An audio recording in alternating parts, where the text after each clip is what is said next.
We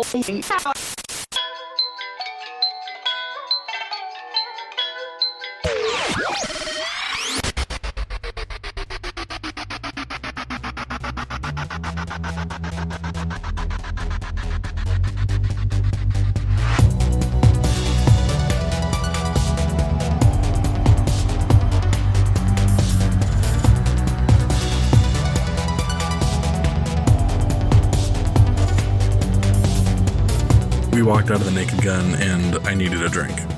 That's very funny you say that, because I feel like you had a more negative experience than me. I guess, yeah, let's figure it out. So, Nick, how would you rate this out of 10?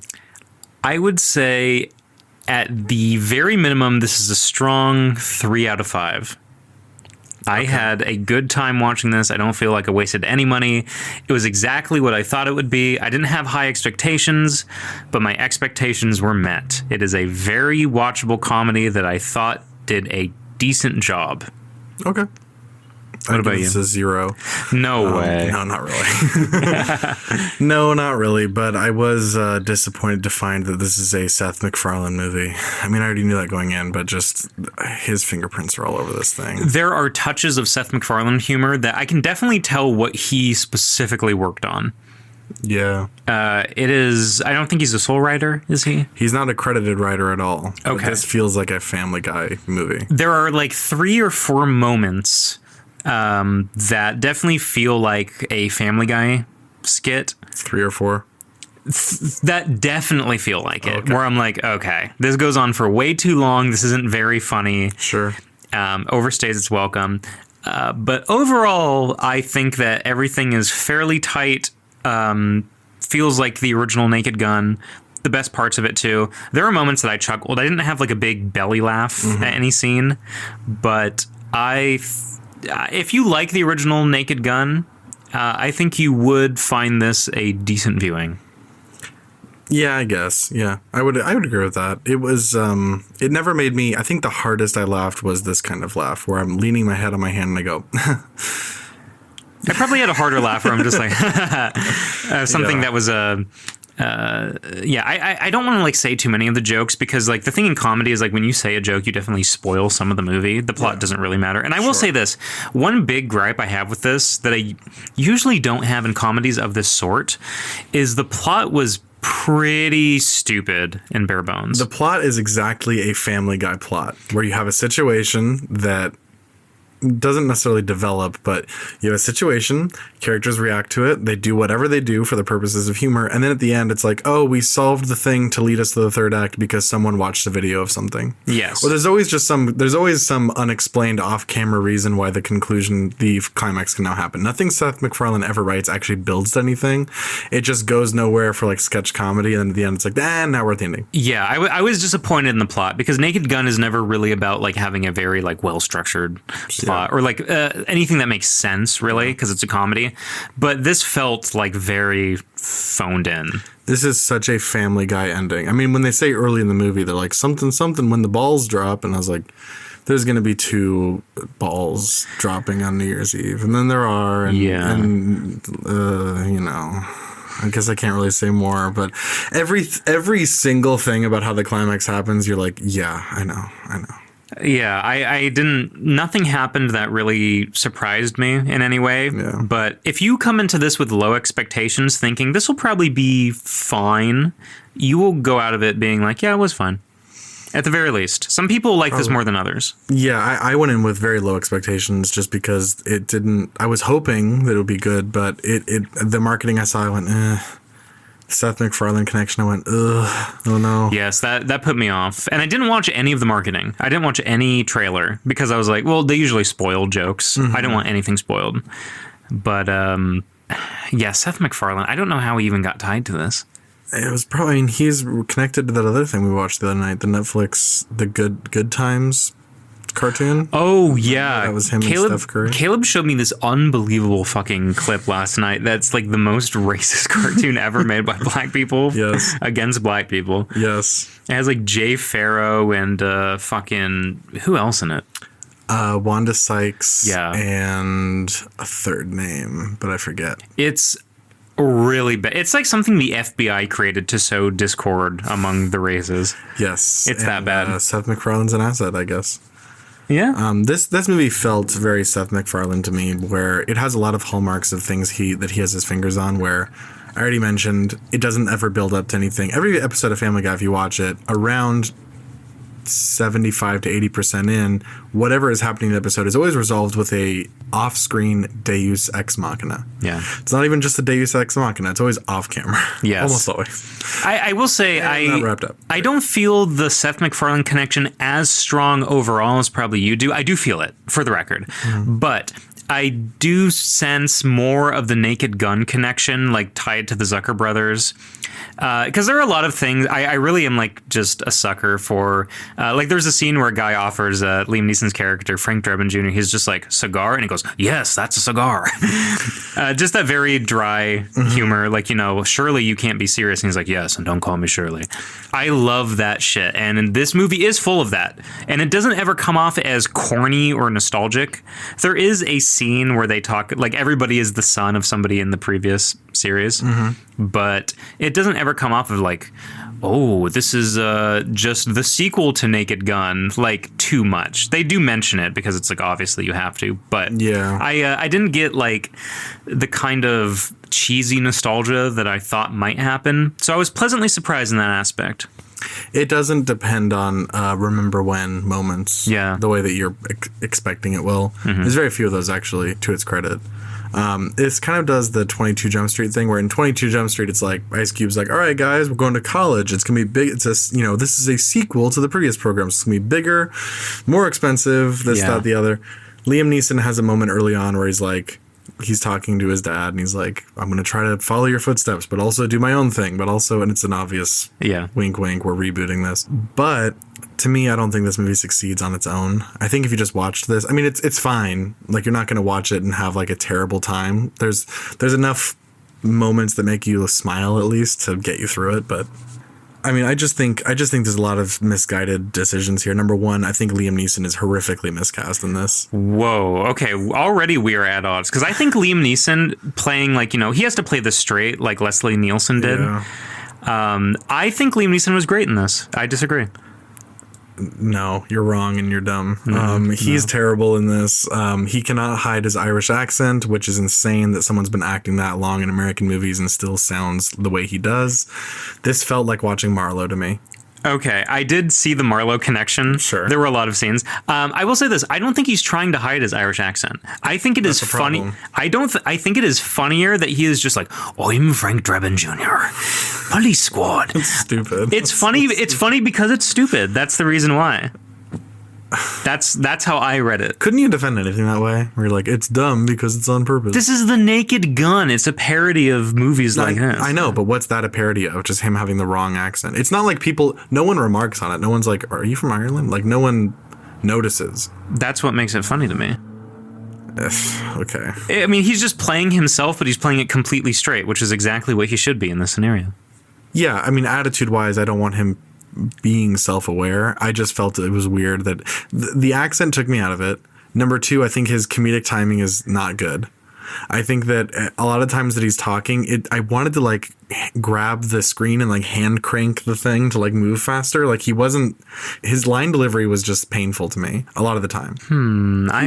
I also disagree on that. I thought he was fine. He sounds old. He's 70 years old, so you are right. So you need to cast a different... There's other people out there that could play Leslie Nielsen's modern day believable son, famous actors or otherwise. It feels like the reason why Liam Neeson is in this movie is because Liam Neeson was in A Million Ways to Die in the West, directed by Seth MacFarlane. I think you're looking at it the wrong way. I mean, that is a connection. That is true. But Liam Neeson has been playing, serious roles pretty much his entire career. Taken, Rob Roy, Phantom Menace. I mean, it's funny to say Phantom Menace. As a series. Taken, Rob Roy, and Phantom That's his best three films. But you get what I'm saying. He has not really played like a comic role, except for like maybe Darkman, where he does, it's a Sam Raimi movie where he definitely plays like, a funny guy who's like hamming it up. I think, well, the entire reason why Leslie Nielsen was cast in the first place was because he was a very serious actor, and it's funny because he was in serious roles, and you're seeing him do something different.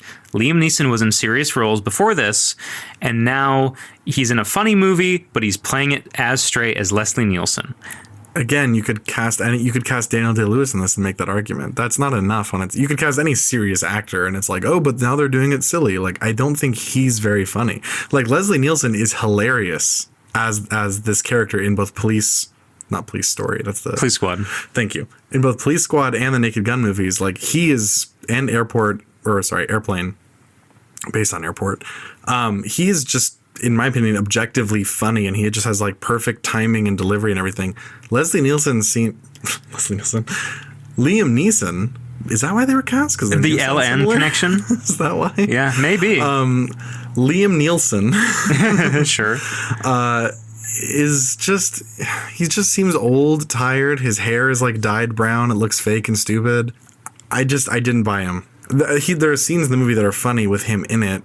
I just felt like he was just reading his lines. I mean, this is, if you intercut this with Marlowe, be honest. I mean, he's doing the exact same performance in both. I disagree. That's going to be a repeating theme this episode. Because here's the thing. I'm not thinking this is high art. This isn't a 5 out of 5. Mm-hmm. But for what this movie is, Liam Neeson is doing a good job. Because, and I disagree with you, like saying that he's doing his lines poorly. I mean, there are a lot of times where he's playing it like so straight as Leslie Nielsen would do as well. Mm-hmm. But I think it is completely fine for the tone of the movie. One gripe I actually do have that we may agree on, I feel like the supporting cast is criminally underused. They do almost nothing, except for Pamela Anderson. She does a lot of stuff, but Paul Walter Hauser, especially the guy who plays OJ's son, he's in like 2 scenes. I didn't even notice him after the OJ scene. So there's a scene people have seen in the trailer where he's like, everybody's in front of the wall of their dads, and he kind of looks at the camera and does like, I'm not going to like feel bad for that. He's in another scene where Liam Neeson jumps out of a window. He's in that scene and nothing else. Oh, that was him? That was him. I didn't even... Yeah. So he's criminally underused. I feel like, O.J. Simpson was a pretty big character in the original ones. And it feels kind of weird that they really just focus on Frank Drebin Jr. and Pamela Anderson's character. I wanted to see more of a supporting cast other than Neeson and Anderson. Yeah, Paul Walter Hauser, you could cut him out of the movie completely, wouldn't change a thing. He's like Liam Neeson's partner in the first 20 minutes and then disappears from the movie until the end. Yes, he does have some funny bits that he's in, especially part with beer. That was funny to you? It was comical. Here's the thing. I wasn't slapping my knee going, guffaw, but it was funny. The guy beer. Here's free beer. And then the one after that. Back and wants free beer. Well, the stuff after that. What's after that? The kids. They're all lining up, and he's just like handing beer to kids, pretending to be. Okay, that's like 2 seconds of the movie. It's funny though. I thought it was a funny thing. Okay, where he's just like, so focused on the mission. He's pretending to be like a beer vendor, and like just handing beer to kids that are coming up, no ID. Mm-hmm. I thought that was it breaks the threshold just enough where I say, oh, that's funny. I'm not like out loud going, ha, ha, ha. This is a comedy. You're not meant to watch it and say, that's acceptable. That's not what I'm doing. I was next to you in the theater. I don't think you made a noise with your mouth more than twice. I blew air in my nose like quite a bit. Yeah, you went. That's what a comedy's supposed to do? You're supposed to go... Sure. I mean, at the very least, you are supposed to make some noise and be like, I recognize that as a funny thing, and I didn't find it like, offensive to the senses. I don't find this movie offensive to my senses. I will say that. I was not angry watching it. I just wanted to be in love with it, and I wanted it to like just overwhelm me with humor, but I found there's like a couple of styles of comedy in this movie. There's people saying, there's like wordplay humor, like you were mentioning before. Would you like, a cigar? Yes, that is a cigar. Things like that. And I'm only mentioning that because like you mentioned it and, want to minimize the number of things I spoil. But yes, there's wordplay humor like that, which is fine. and some of it makes you smile. Our theater was reacting like monkeys. Oh, there was a child in front of us who was like talking to the screen. There was, I forget what it was. It was something, was it the bird poop thing? There was something where it happened and the kid was like, "Can you believe that?" He's like talking to his dad. And there's another lady who literally was slapping her knee at stuff that was like kind of like a 4 out of 10 joke. Literally every time the audience we were with, about half of them were reacting like this was super bad. Yeah. And it's not. This is like I can't think. What's another comedy that's kind of similar in terms of like being really underwhelming, but technically fine. Well, that's a lot. A lot of stuff that's come out ever. I don't know. It's stumping us. It is stumping us. Whatever. I mean, the point is, like, our audience was reacting like this was way better than it is. I mean, there's a scene where they say one of the words that you're not supposed to say, and our audience was like, "Ha ha ha ha!"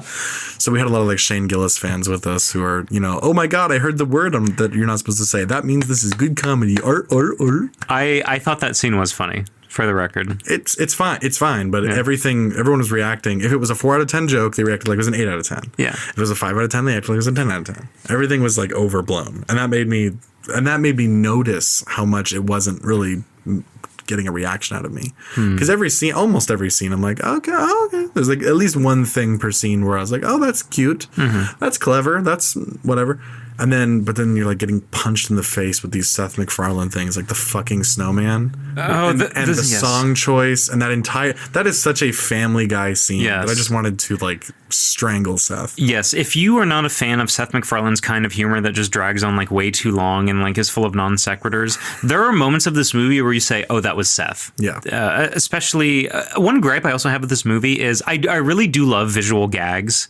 One of my favorite parts in Airplane is they ask him at the like ticketing gate, they're just like, "Smoking or non-smoking?" And he goes, "Smoking," and they hand him the boarding pass and it's on fire.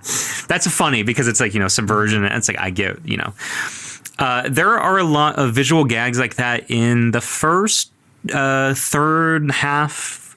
Like, for example, and this isn't a big thing, so I'll just say it, but there's a part when they're in the station and there's a place marked cold cases, and it's like the fucking frozen section at Costco with like the plastic dividers, and a guy walks out with mittens, and I'm like, okay, cold cases. Made me like not chuckle out loud, but I'm like, I like that kind of stuff. It's Naked Gun humor, which is what I want. The original Naked Gun didn't also have like constant laughs. There are scenes that are funny, but I wasn't constantly like going, aha. I don't think any of them are 5 out of 5 movies. They're not. One problem with this movie is that it is way too modern in its style and sensibility. Yeah, I agree. And that style of humor really excels in The Naked Gun. When you have a movie where everyone is playing everything completely straight and normal, and no one is like, the people in this movie aren't necessarily aware of the fact that things are strange. None of them are reacting. None of them are doing like, "Whoa, that's a skill crane lifting a car out of the..." Yeah. But that skill crane, like... There's a few problems with this movie. There's multiple gags in it that, like, the second they're introduced, because it's so Seth MacFarlane. The second you see it, you already know exactly how it's going to go. That it's going to slowly clamp, lift, drop, and then everyone's going to go, "Oh!" And that wouldn't necessarily... You could do that exact same bit in The Naked Gun, and it could probably be funny. But just, like, literally down to the second. Like, in my mind, I was like, and cut, and react, and cut. There's a very specific science to Seth MacFarlane humor, quote unquote humor. And this movie has multiple gags that would be funny, but they're ruined by the fact that... Yes, there are a ton of moments in here, and Family Guy in general, where he's not confident that the joke is going to land, so it's like over-explained or overshown. There are certain moments that are not like that, and they're sprinkled throughout. It's one of those things where I really can't mention it without spoiling it, or people just seeing it, because it's countless moments. Yeah. But the worst thing about this movie is that Seth MacFarlane's just like stink is on it. I definitely feel that if he wasn't a producer, this would have been better. Probably. Yeah. I mean, Caleb and I already think Seth MacFarlane is kind of a hack. I think he's a full-blown hack. Okay. I think he sucks ass. When you watch him on his own, where he's not... I mean, Family Guy has funny moments, but you watch interviews with him. Have you ever seen that clip? It's him and Charlize Theron talking about Million Ways to Die in the West, and she says, "Oh," someone asked him a question like, "What's it like working with Seth in this movie?" She goes, "Well, he's directing it, he's writing it, he's acting it, he's juggling a lot of balls." And Seth MacFarlane starts giggling. He's like, "So many balls." That's his level of humor. Seth MacFarlane is without wit. He has zero wit. His humor is like his entire humor is doing the most like baseline instinctual thing that you would say when you were 12 years old, like, and you would get it out of your mouth way too fast before someone else in class thinks to say it. And then you have to announce the fact that you did it and make it super fucking clear to every student in class that you just said a funny thing. He goes for the easy laugh instead of the like Norm Macdonald type, like intelligent joke. Instead of like workshopping it to the point where we're just like, oh, this is funny because of these reasons. And it's like, you know, I'm thinking about it and therefore it's better than just whatever is like easily available. Yeah. He doesn't really have a lot of tact in his joke telling. And he was just a producer on this, I believe. Credited as a producer. I don't know in what way, shape, or form he's like had a finger on the script, but I can definitely feel his hallmarks. I don't know which if any of the writers worked on Family Guy. I don't know at this moment. I looked it up. I have the writers' pages open here on IMDb, and I didn't see Family Guy, although I'll double check. The movie you mentioned, like. You mentioned where there's a joke and then the movie feels like it needs to explain it. The thing in the interrogation room, yes, he's reading the rap sheet, so bad. He reads the line, everyone got the joke, everyone on the theater giggled, and then the character has to explain the joke. You're saying it's Seth MacFarlane. That is such a Seth MacFarlane thing of like over explaining the joke. So, the fact that his name is on it, I don't even need to look it up. I know that he read it and he's like, it'd be funny. Like that, there's no way that happened just because you'd never think to do that. If you're a comedy writer, you would never think to ruin your own funny moment that way. Yes. Let me give a good example of something that happened that is a good distinction between a funny version of this type of joke and a bad version. So there's a scene in Dirty Work, Norm Macdonald's movie, where he says like, all right, I'm going to play this tape recorder with the evidence. And he plays it once and it's just like kind of a non sequitur of just like, note to self, get hemorrhoid cream or something like that. And he's like, oh shit, and plays it and it's the real thing. Yeah. The joke is that he played it wrong once and then he says, oh crap, wrong thing. And then it just goes into the plot. And you're like, okay, this is actually progressing something.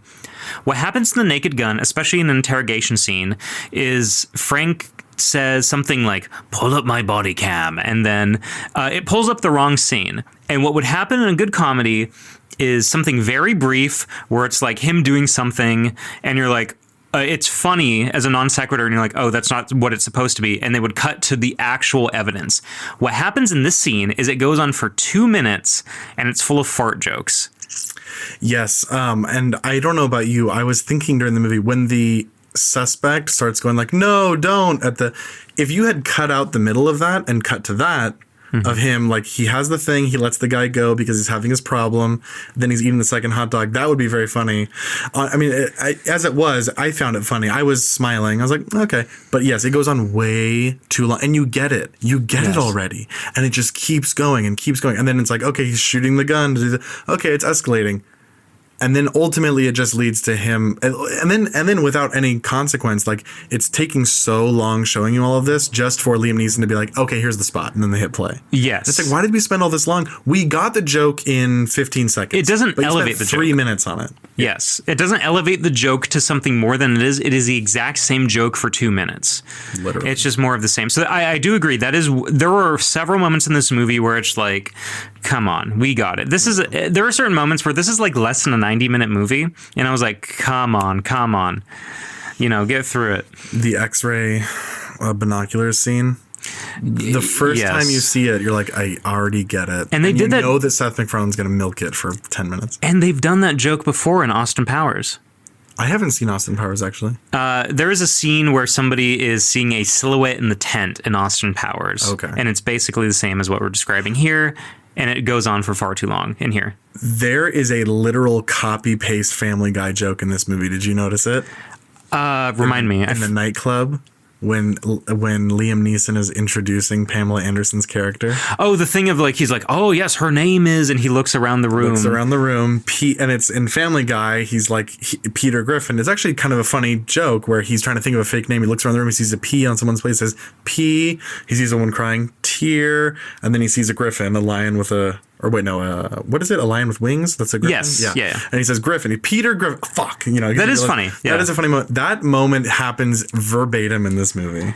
Yes. It is a different ending of the joke, and they do refer to her from this name from now on. And they keep doing it over and over and over. Yeah. I thought that was okay for the name they say. It's whatever. Then you start to expect it, though. You're like, every time he greets her, he's going to say this, and then he does.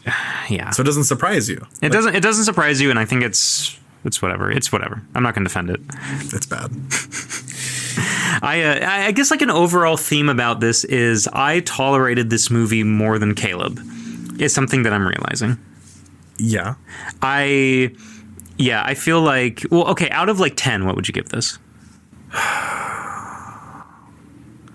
I don't know, because I haven't used the Caleb Linder trademarked evaluator or rater yet. Okay. But I mean, I would give this for a comedy, for what this movie is, it's okay. You could watch this on a Saturday while you're cooking dinner or something and you're half watching it and it'll be fine. Mm-hmm. But I don't think this is worth sitting down and watching on its own without alcohol in your system or something. Okay. This movie on its own, I think it drags, it repeats a lot of beats, it becomes predictable. I did not love it. I think they do play it quite safe at some points. Sure. Where they are trying to just be the Naked Gun, the original, and not really trying to do anything that's like too elaborate or out there. Mm-hmm. But like for example, like Naked Gun 1, or is it 1 or 2? But it's like O.J. Simpson sneaks into that thing, like this boat, and then he gets like shot at, and then he like falls into like the wet paint, and then like steps on a rake and everything. There are very few moments that are actual like long physical comedies, things like that. It's like one thing. Mm-hmm. They didn't really take too many risks, but I didn't. Overall, I still found it very watchable. This movie is to comedy movies, for me, what like modern Joe Rogan sphere stand-up comedians are to comedy. Okay. Where it feels like a comedy, but it's just, this movie, it's stylistically, it was directed by Akiva Schaffer, that's his name, right? Yes. And co-written by, I noticed his name was in the writing credits, from The Lonely Island. Yes. The least funny of the three guys. He's probably like their Terry Gilliam. He's the one who's doing the behind-the-scenes stuff for them, probably. But it was directed with a style. I felt the same way about this that I did about The Force Awakens, actually, in terms of how it was shot. Where The Force Awakens is not shot like a Star Wars movie. And none of them were. But when you saw the trailer, you're like, it's just filmed like a J.J. Abrams movie. Yes. It doesn't have the hallmarks. Like the visual style of Star Wars is very defined, of master shots, static shots, very like grand Lawrence of Arabia, like David Lean kind of inspired filmmaking. And then you watch The Force Awakens and it's a fucking J.J. Abrams movie. Yes, this is something I did want to talk about because the original Naked Gun does have a lot of long takes for what it is. And this Naked Gun does like cut a lot. It is definitely shot with a higher budget than what they used to have. And it is noticeable. It's one of those things where I might be alienating people, but the original Kids in the Hall, for example, was shot live in front of an audience. There's like a laugh track and everything. And it is just, shot in the equivalent way of like what a sitcom would be. The new Kids in the Hall season is still funny, but it is shot like an actual like episode of maybe Always Sunny compared. There's no live audience. Handheld cameras. They, you can tell it's like edited. It's not like an actual sketch that's being performed. And some of the magic just feels gone. That is one thing that as I was watching, I said, this feels different in a way that I was trying to articulate and eventually came to that. It is basically just a modern adaptation of Naked Gun. It doesn't feel like an actual Naked Gun sequel. Yes, it feels like how J.J. Abrams did Star Wars, where I don't know about you. When I saw, I don't care that much about Star Wars, but when I saw that, I was like so bothered. I went, wow, they didn't even, because if I were directing that, my first instinct when it came to the visuals is I need to do my best to serve the established way of doing this. Yes. This movie looks like every other modern comedy. It has the thing that every modern movie does where scenes are not lit and everybody's fucking silhouetted all the time and it's hard to see their faces. It's really annoying. It doesn't look like a comedy. When you watch comedies from the 90s, there's a cliche of them all having like just even lighting and just everything's just easy to see and wide shots, whatever. But that is kind of just funnier to look at. And you can shoot a movie not that way and have it be funny. Like In Bruges, for instance, is shot in this very similar, like in terms of shot sizes, lenses, and techniques using handheld or whatever, pretty much shot exactly the same as this. And that movie's hilarious, but it's a different kind of humor than this movie.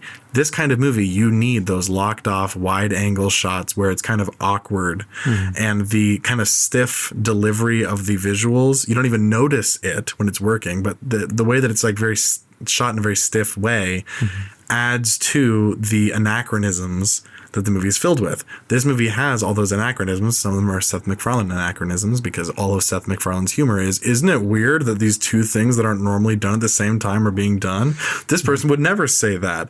You know, there's that kind of shit. But then separate from that, there's also just silly things like the coffee bit or whatever, which I didn't find that funny. Our theater was losing their minds at that running gag. I mean, I found it like okay. I wasn't like offended by it either, or you know, I didn't care either way. I will say this.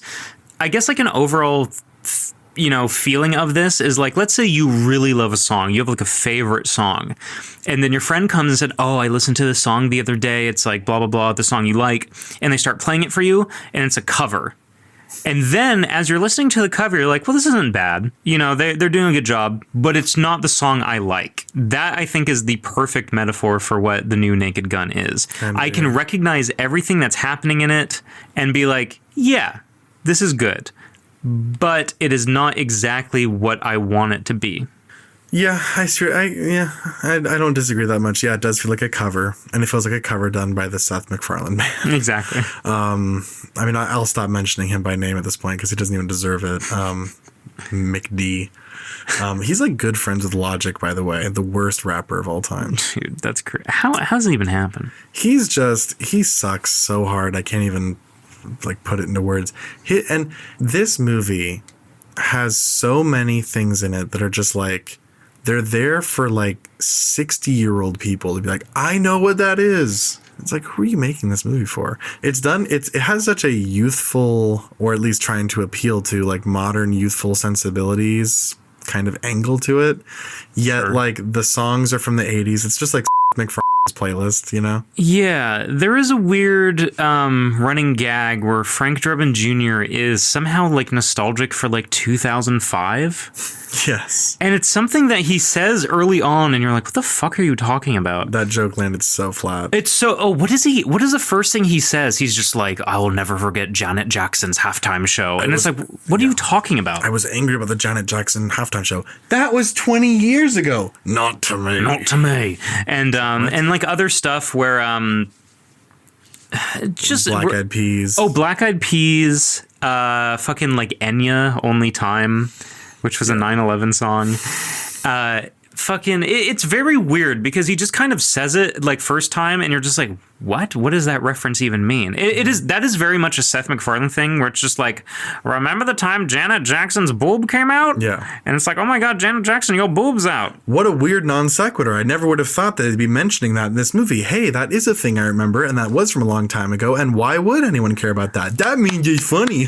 Yes, that moment specifically and like several other moments throughout, I'm just like, okay, this isn't. Our theater was fucking lapping that shit up. Our theater laughed at like pretty much everything. Literally. There were like no duds, really. Pretty much. Yeah. At least for them. I tolerated Danny Houston's performance in this. I think he's like by far the worst actor of all time. Who's he? Danny Houston. He's the villain in this movie. Oh, okay. He's John Huston's son. Oh, okay. Angelica Houston's little brother. Oh, shit. He comes from a bloodline of just remarkably talented people. I mean, those two I just mentioned and his grandfather, Walter Houston, like literally everyone in that family besides him and Jack, who I think is his little brother also. Like Danny Houston, he gives the exact same performance in literally every movie. He's in Marlowe. He's the villain in Marlowe, that's too. right. I was trying because I recognized the actor and I was like, what is he from? Yeah. And I was like, oh, okay. Yeah, he is in Marlowe. Fuck, that's right. And he's always giving that role where he has this like constipated, like kind of cocking one eyebrow and he's like, and what would be your suggestion? He is like, he's like Ray Wise. He's like Laura Palmer's dad. He looks like him, and he's also kind of like He does look like him. like villain that you think is like maybe well-meaning. He's the Billy to Ray Wise's Alec Baldwin. Or Billy. Yeah. He has the alcoholic fathead thing. He looks tired. He can't act. I dare you to watch anything he's in. He cannot act. He ruins everything he's in. I've seen so many things he's in because he just appears in everything because of his name, probably. I've only seen him in one film where he wasn't ruining it, and it was just because he was playing a character who's basically just him, which is like this rich guy who's the son of a rich family, and his role was to basically just be kind of rich and annoyed at people. Mm-hmm. It's called Birth, by the way, starring Nicole Kidman, directed by the guy Jonathan Glazer? Yes, Jonathan Glazer, yes. Fuck. That's the only movie I've seen with him where I didn't want to delete his SAG profile or whatever. But he's in this and he's fine. I mean, he's playing... there's no character to him. He's just evil guy doing evil shit. So it's unobjectionable. But I just hate him. I thought he was passable in this. I didn't think like strongly either way. But his character was pretty much like, oh, I'm the evil guy. Mm-hmm. And I mean, like for a comedy like Naked Gun, especially, it's like whatever, we need an antagonist. Mm-hmm. But especially for what he was doing, I was just kind of bored with his thing. One person I do want to talk about is Pamela Anderson. I thought she was pretty good in this. Yeah, she's trying the hardest. She is trying. She had some funny moments. There's a scene where she's like at a jazz club and she starts scatting. She is giving her all in that scene. Yes, she's exactly the performance you want in this. Where she is actually, she's playing it straight. You want everybody to be playing it straight because they need to think what they're doing is not funny. She is actually giving a great performance. And I will say I don't know if you know this, but their chemistry is pretty good in this movie, her and Liam Neeson. Yeah. Did you know that they are dating in real life now? At the time of shooting this or just after? At the time of shooting this. No, I didn't. I didn't know they had a relationship, period. They are still in a relationship now, and I don't know if they met on set and started doing it, but you can tell that they have very good chemistry. They're playing off of each other. It feels like the most natural romantic relationship in a Naked Gun movie, which I mean isn't like, a big like accolade to give to this, but I do have to give credit where credit is due. I did actually believe their romantic involvement. It did feel real. I like the scenes with them together, even the like snowman scene that went on way too long. Oh my God. But it did feel pretty good. So I have to give them that. Yeah, I nothing about this movie that didn't work for me involves her pretty much. She's good in it. She's trying. I agree. Her chemistry with Liam Neeson is pretty good. Mm-hmm. And I think that the only times I wasn't distracted by him were kind of, I guess, in their scenes, because when it's just him, it just feels like him. He's not doing like a Leslie Nielsen impression or anything, but he's just kind of not doing anything. I felt like his character was like a meme of Liam Neeson drunk at a bar pissing his pants. You know what I mean? Yes, I do get what you're saying. I will say their best scene, and they do this a couple times, is when they're having like very snappy romantic dialogue, where he's just like, they're talking about just like, I'm going to put a turkey in your oven. And he's just like, oh, my oven's too dirty. And she's like, you're a dirty boy for me. And it's like very funny, like, supposed to be like a romantic comedy dialogue, but it's like just so gross and like kind of just like stupid. It's like, this isn't sexy at all. That it does become funny. I like that. Yeah. They do it like 2 or 3 times. I think like 2 times. But when I saw that, I was like, okay, Pamela's playing off him. He's playing off her. It does remind me of like, a screwball comedy. And that is the moment. I will say, yeah, their romantic relationship is where this really shines. It is. Yeah, I think that might be the most consistently good part of this movie. I would agree. I mean, there's kind of like 2 parts, which is their scenes and then him investigating clues. And there's funny moments in it, like when he shows up to the apartment where there's the notes. Yes. Like that is everything in this movie. If you just wrote this down, it was never made, and it leaked online. It was like, this was the never made script for Naked Gun 4. You'd read it and go, oh, I can picture this being so good. Like, forget the cast, forget any of that. If you just read this text, it is a decently scripted Naked Gun movie. Yeah. I think it's just the problems for me, at least, lie in the execution, the casting, the way that it's shot, et cetera, et cetera. But I was pleasantly surprised where in the third act is not a Marvel movie. Yes. Like, because you think it's gonna be, and then it just ends. Yes. And it's like, and it ends in a funny way. It does end in a funny way. It's clever, and it's like something you're like. I was just sitting there going, okay, here we go, and then it's immediately over with, and I was chuckling at that, and I was appreciative of it. I was like, oh, thank God they did not make me sit here and watch like eye rape CGI for 20 minutes. I will say there are a lot of moments that do subvert your expectations, which is what you do want in a comedy. There are also a lot of moments like especially at the end where he I won't say too much, but he's like reloading his gun, yes, and like throwing it into people, and I'm like, what the fuck is going on? Whenever it's just doing Naked Gun, it's pretty good. But every time that there's like, for instance, the shit with the EVs. Oh, yes. With drive forward 30 feet. Like every time there's that kind of stuff, every time it's trying to like, hey, Gen Z, pay attention to this. Every time there's like, they're throwing a bone to the Zoomers, it just sucks dick. Yeah, I would agree. I agree. There's not so much of it that it ruins the movie, but there was enough of it that I never forgot. I was reminded of it because it comes back often enough that you're like, oh my God. Mm-hmm. So if I could put this movie into an editing timeline and cut like 15 minutes out of it, I'd have a really great hour-long Naked Gun epilogue. Oh, can we talk about the title? Sure. So we discussed this before. This movie is called The Naked Gun. Yes, no subtitle. Stop doing this shit where you make a late sequel that is basically a reboot and just call it the title of the original movie. It's very frustrating and annoying. We were talking about this over Discord, and in maybe 11 seconds came up with a better title. This movie is coming out almost exactly 40 years after the original. Wouldn't it be such a slam dunk to just call this Naked Gun 4, and then the first 4 is much bigger, 40 years later, but it's Naked Gun 4, because it's technically not a, like, this movie takes place, it's quote unquote a sequel. This is a sequel. One. You know, it's just much later, and none of the characters are in it because they're all dead. Yeah. Just stop doing this bullshit where you just call shit the Naked Gun.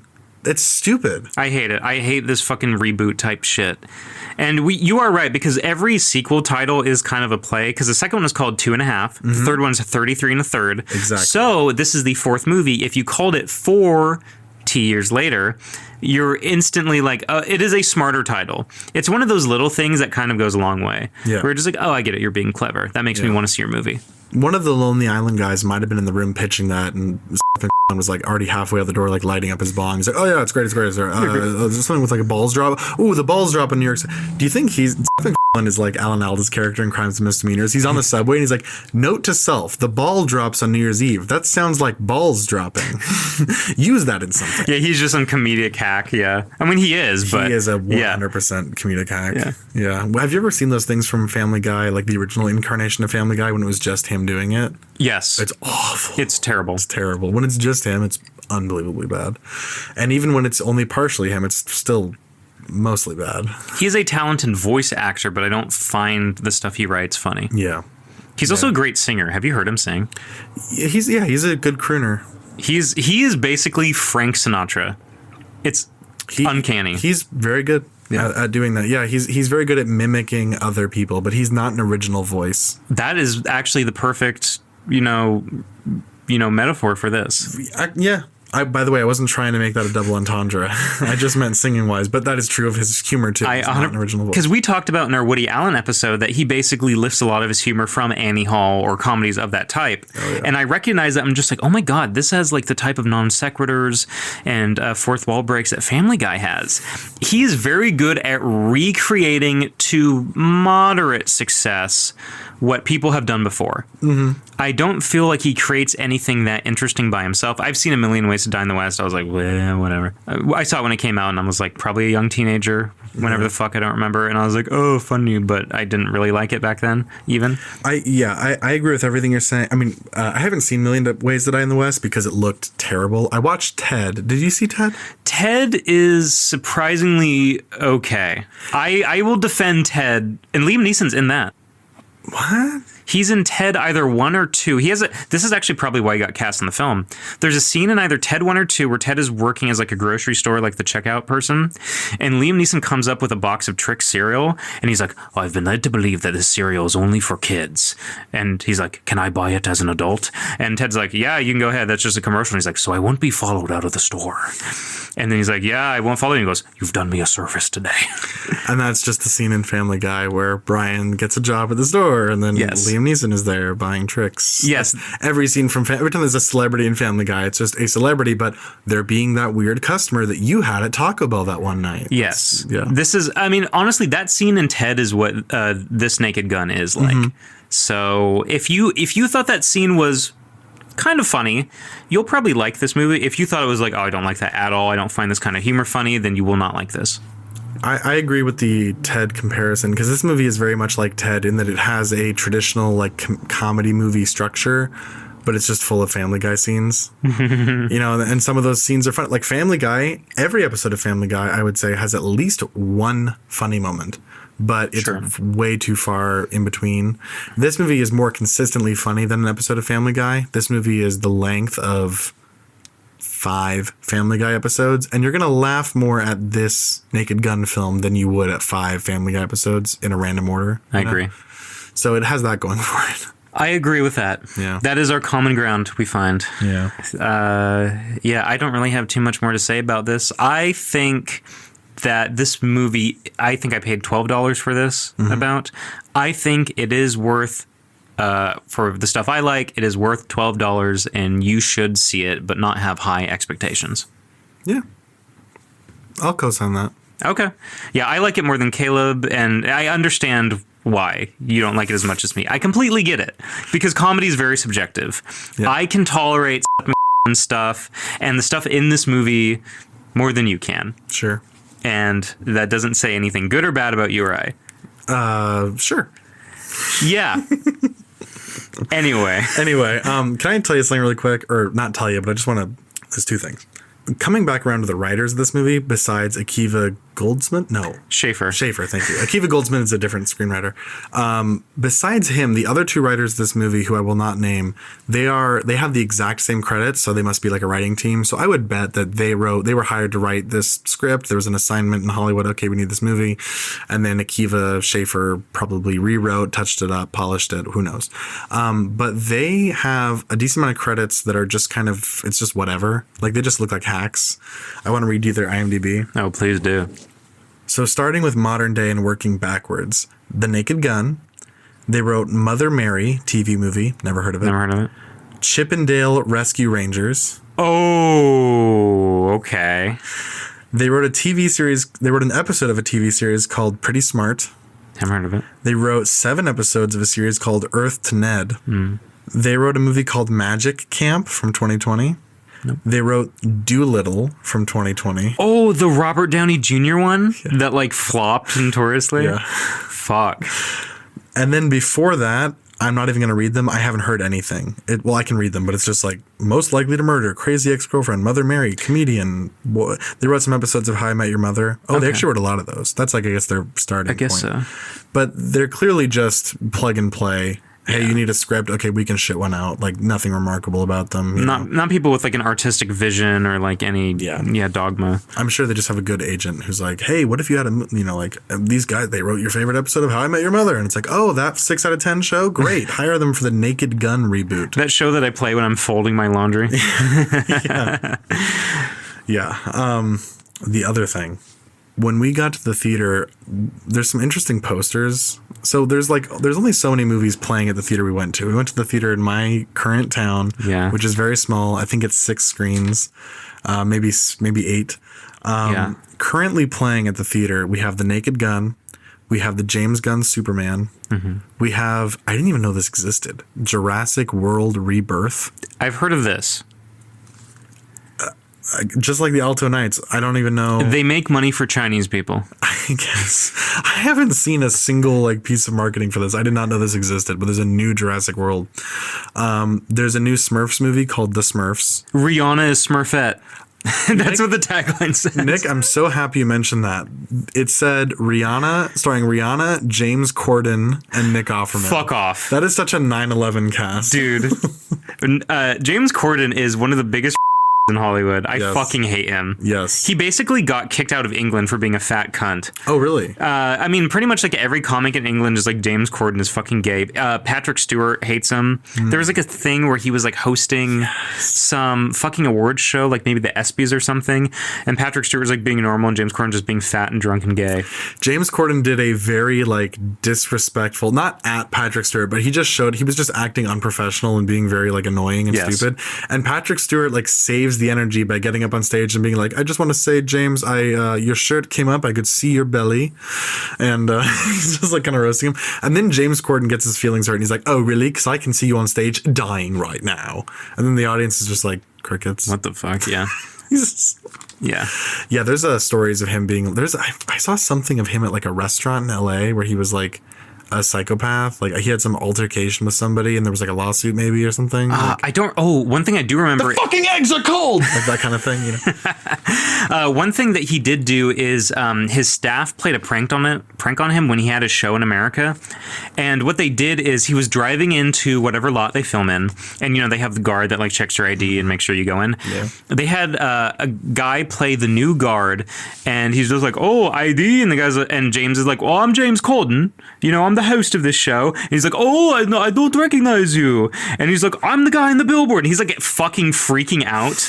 And I don't know why they ever release this, but he's like losing his mind, like almost like getting out of his car to like assault this dude. Yeah. And then eventually the cast like does something and he realizes it's a prank. They still aired it in like showing him in a bad light. And you can definitely tell that the people that work with him are like, fuck this guy. Yeah. Like you always hear about people like, you know, Jimmy Fallon has a drinking problem. Mm-hmm. Plenty of other like late night hosts have like rumors about them. Everything I've heard about James Corden is he is the most unlikable person in late night. Mm-hmm. I don't even think he still has a show anymore. No, his show got canceled. He got Stephen Colbert a while ago. Good. He's the one person who deserves it too. Colbert deserves it too. What are you talking about? Corden deserved it more. They both deserved it. Yes. Well, for the record, all of them deserve to get canceled. But Colbert is like unbearable. Yeah.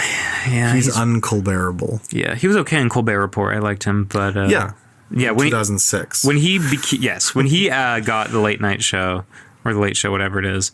Yeah, no, he fucking ruined that shit, and he's just a party talking head. Do you remember when he made that version of Tequila about vaccines? No. Vaccine. Do you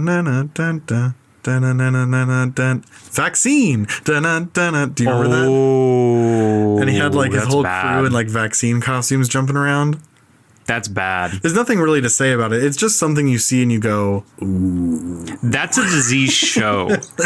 Do you fucking remember when it was like a clip a couple years ago where Biden was still president and he had like he had a thing where he's just like, oh, Biden turned into Skibbity Toilet. Do you remember this? No. I don't even want to say what it is because, like, if you're over the age of 25, you're going to be like, what the fuck are you talking about? Mm-hmm. But it's like Biden's head in a toilet spinning around, and it's like a young person meme. And I was like, how do you allow this on your show? How does this get past any quality assurance? And Colbert is probably definitely paid by the DNC. You're a fan of Jon Stewart. Did you watch when he was kneecapping Jon Stewart about the vaccine? Yeah, Jon Stewart was on the Colbert Report, and he's just like, hey, I'm just saying there's a coronavirus lab in Wuhan. That's like if somebody said, hey, there's a like outburst of chocolatey goodness in Hershey, Pennsylvania.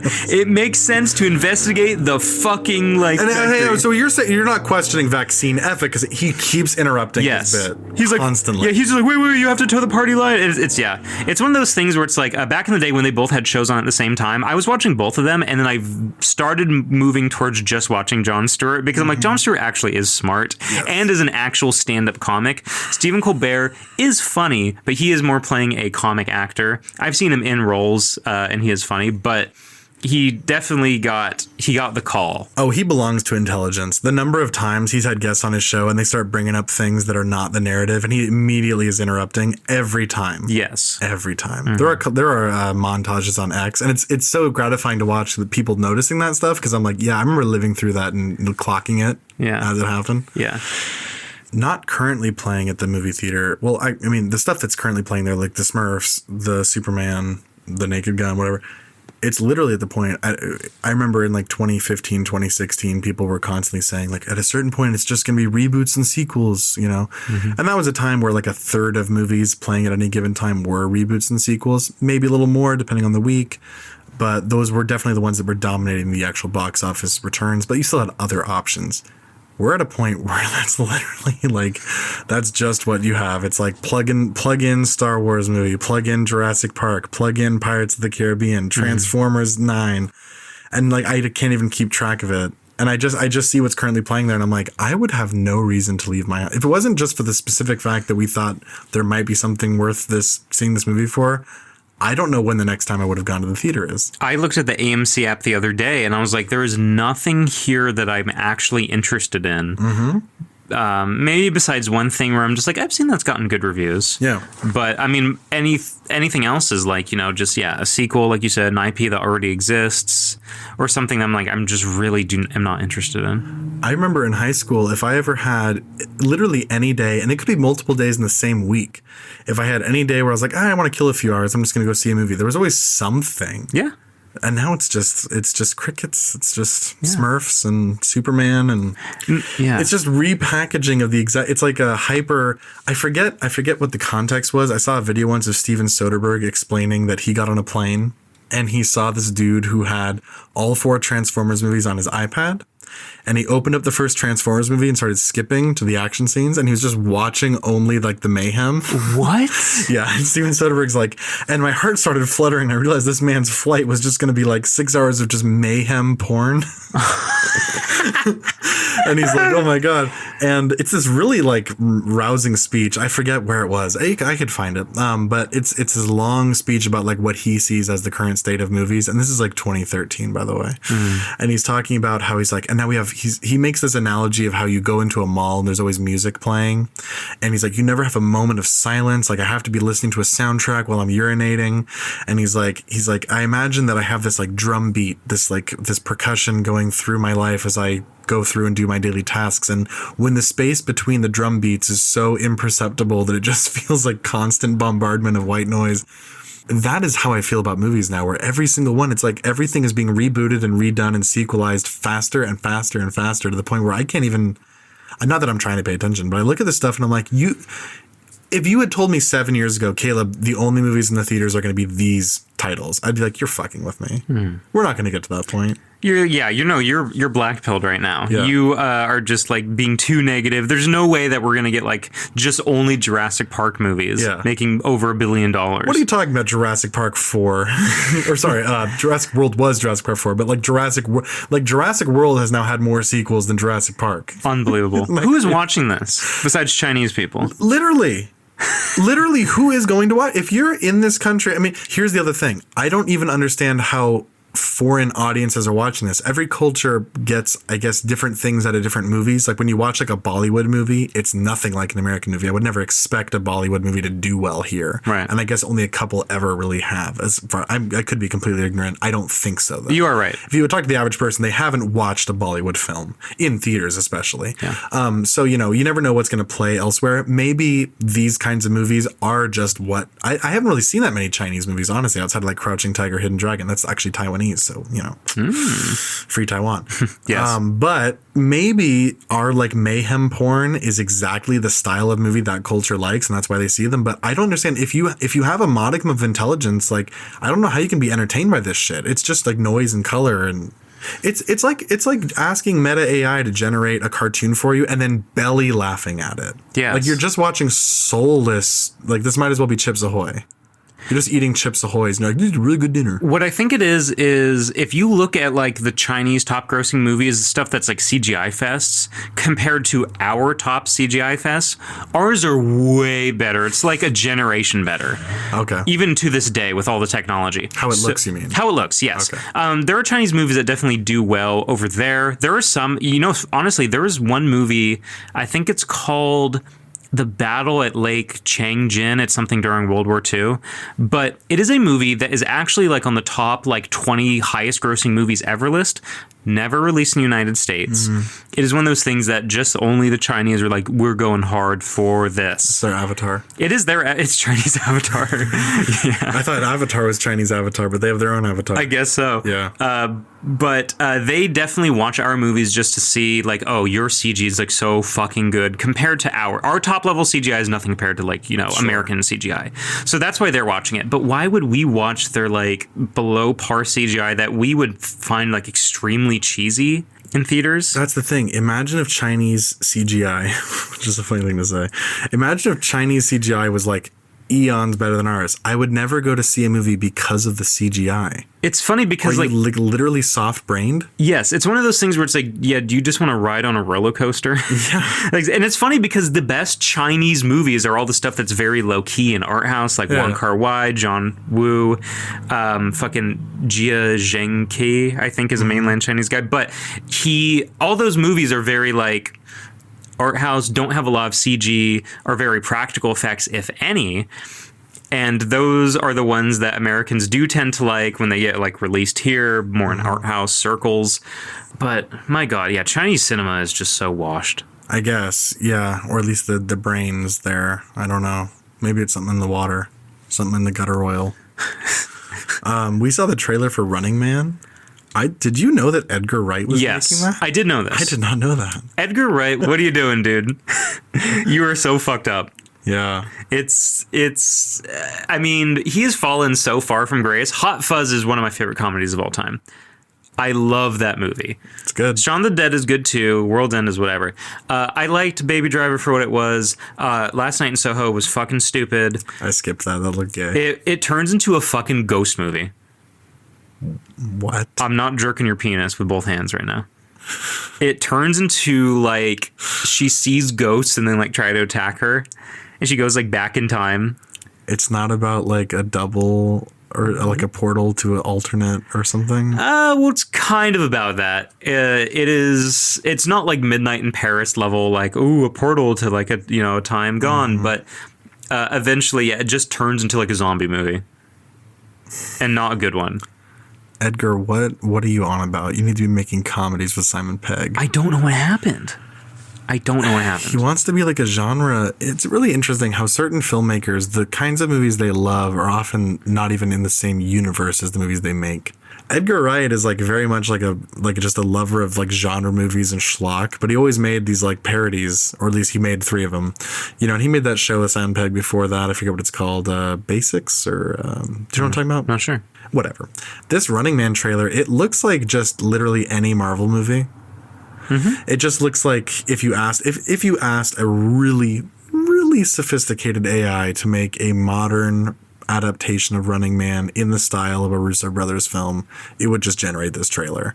And then it says from the mind of Edgar Wright. And I was like, what? It doesn't seem like a movie he would make. No. His style doesn't seem anywhere on it. No. And this is the thing that I hate, where you make movies that make enough money and eventually, like, there's the thing in Hollywood where it's like one for them, one for me, where it's like, as a big director, you'll make like a crowd pleaser and then you can make your passion project.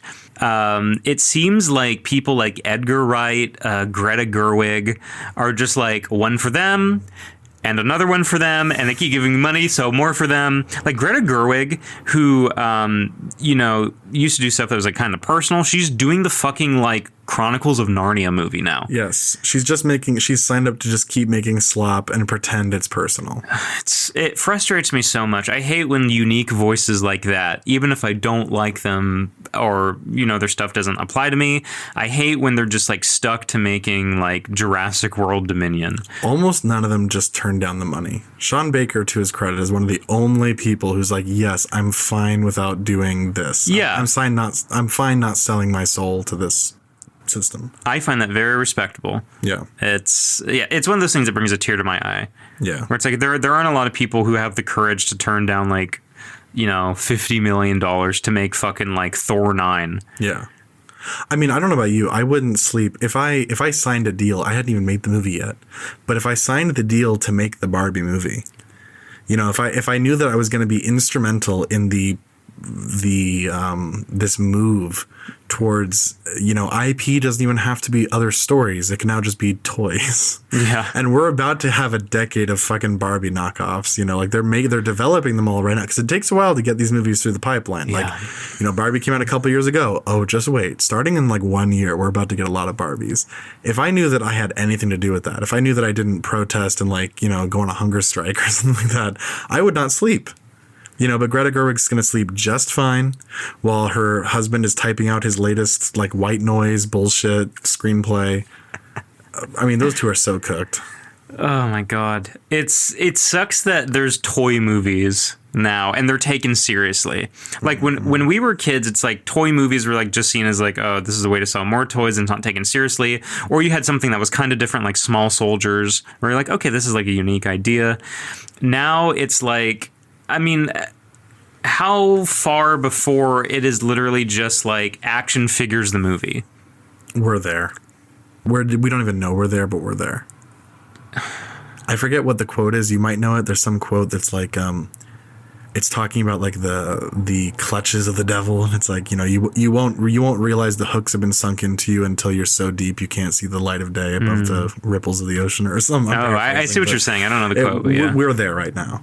We go, oh yes, I remember what it was like up there, but we're 10 feet deep. We just don't realize it. So you're saying it's going to get so much worse? It can, yes. You only notice the effects of any of these things once it's past the point of no return. That is true. When I first started noticing people on the internet talking about sequel fatigue and Marvel fatigue and everything, that was 2014. Yes. We were way past the point where you could do something. We had shit ton of stuff. Yeah. People, you start feeling the effect afterward. It's like anything. It's like how you don't know the good times until they're gone. You don't actually know what you were even living through until it's past. And you don't know how bad it is until you've gone past that and you go, oh my God, this is terrible. But I remember a few years ago when it was only this bad. When you have Hillary Clinton tweeting about how Barbie didn't get a Best Director nomination. Did she really say that? You don't know about this. Did she really fucking say that? So Barbie deserved maybe 3 Razzie nominations, and that's it. It got probably 8 Oscar nominations or something, but Greta Gerwig did not get nominated for Best Director for the movie where it's a bunch of flat shots with flat lighting of people in pink giving terrible line deliveries. Yeah. If you thought the movie was even well directed, you're going to jail. Hillary Clinton, the morning of the Oscar nominations, tweeted at Greta Gerwig and said, "At Greta, congratulations on the nominations. I'm so happy for you. Don't take it too hard on the director snub. I too know what it's like to win the popular vote." Fuck. That's right. I blocked that out of my memory because that was so gay. Oh my God, I hate that bitch so much. That was the dumbest fucking thing I've ever read. She was just injecting herself into any conversation. Yes. Which is that's one of those things where you people are going to read that and go fuck yeah. If you think about that for 2 seconds, it doesn't hold up. Guess what? If Greta was in the popular vote, she'd be in the top 5. She clearly didn't make the popular. You know what I mean? Anyway. Fuck Barbie. Fuck Barbie. Naked Gun is okay. I think you guys should see it. I thought it was good. Naked Gun is better than Barbie. If you paid to see Barbie, or even if you were forced to pay to see Barbie with your girlfriend, you need to buy at least 2 tickets. You need to multiply the number of tickets you bought to Barbie by 2 for Naked Gun to offset the damage you've done to this earth. Okay. That is your older brother's ruling. You want to give Seth MacFarlane more money? Fuck. I got you in the trap here. Do you really want to give him more money so we can make another Family Guy spinoff that sucks dick? I want you to buy the tickets, but then I want you to write letters to the WGA and Seth MacFarlane. I want you to say he has in his basement or something so that he doesn't get to reap the rewards. Okay. Yeah, do that. Exactly. And once you've done it, email us at yourolderbrothers@gmail.com. Send us a DM confirmation at Your Older Brothers Podcast on Instagram. Screenshots. Send screenshots of that. And then message us on patreon.com/yourolderbrothers with all the proof of all the crimes you just committed.